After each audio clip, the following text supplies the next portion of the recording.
So here we are today with a 2012 Dodge Ram 2500 with the 5.7 liter Hemi. A few weeks ago, I would randomly get a cylinder 7 misfire code, which is right back there. So I pulled the plugs, put new ones in, took the coil, and moved it to cylinder 1 right here. A few days later, I ended up with a cylinder 1 misfire, so I'm going to change that coil.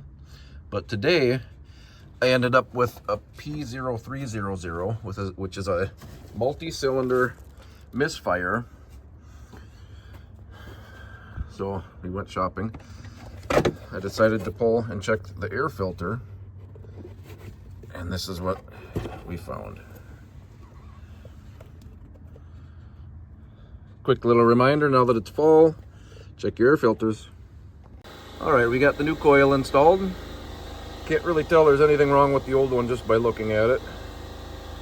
It does not appear to be OE, so I imagine they had troubles at some point before. Maybe threw some cheap one in.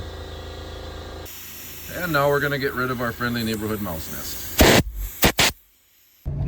All right, we've got the new coil in, cleaned the air filter, check engine lights are gone. We've got a little bit of an incline here. We're gonna do a pull. Make sure that misfire is gone. And it definitely is. We could not do this earlier today. And we are pulling 20-foot trailer. It comes in probably close to 10,000 pounds.